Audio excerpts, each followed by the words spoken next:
So Iconoclasts is finally out, and it's incredible, especially if you're a Starving Vita player like me. Now, I could talk about all the subtle little details throughout the game's animations, or the great sound design, but I want to just focus on boss fights. The first two boss fights, because one, I want to avoid spoilers, and two, that's all I've played so far. So this first fight is great. It's this little like giant spinny death ball that gets underground.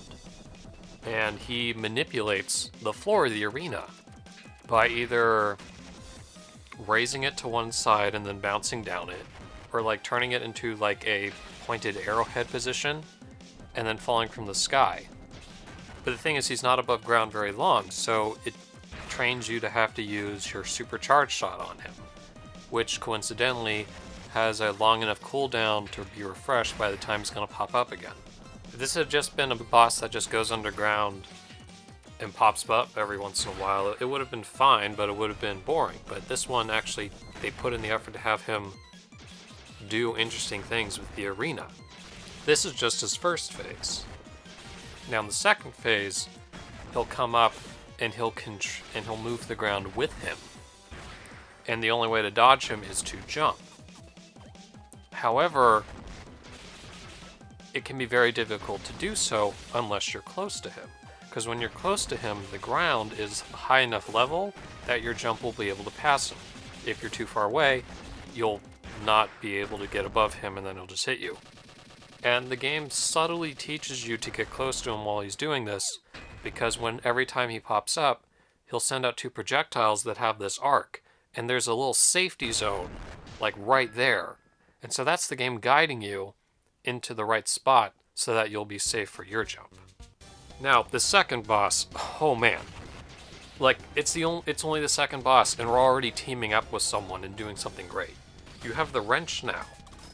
And the first phase of the boss is you dodging his fireballs, and then wrenching him open so that your partner can do damage. So it's really cool that you're building up like this teamwork camaraderie with your AI party members.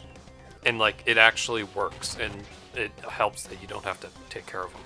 But then the second phase happens, and it's my favorite part, because he only moves into one attack, where he takes the ground that you're standing on and throws it into these spikes at the top. Now if you're standing while you're doing this, you'll take damage and probably die. However, he's below you, so you're going to be jumping up and shooting downward at him to deal damage. So all you have to do whenever the warning icon pops up is just stop shooting and keep holding down, so you'll crouch and you'll be safe. Now, it's completely possible to miss this, but the game gives you every opportunity not to. So every time you die, it feels like your fault. And even though I'm playing this game on harder difficulty, it never feels too hard to me. His third phase is great too. It's probably the shortest because I was really stupid the first couple times I did this. Because you'll be shooting him and you won't really do any damage, but your partner will say, hey, try something stronger. And I'm like, oh, that's the game telling me to use Charge Shot, which does a ton of damage. By the fact that they're having the partner tell you this is just a fun way to include a diegetic tutorial that like doesn't talk down to you. Since it's like two people that are in the fight right now talking to each other, it doesn't like feel condescending or hand-holdy. Man, I can't wait to finish the rest of this game. You did good today. Yes, you did, game. Ah, man.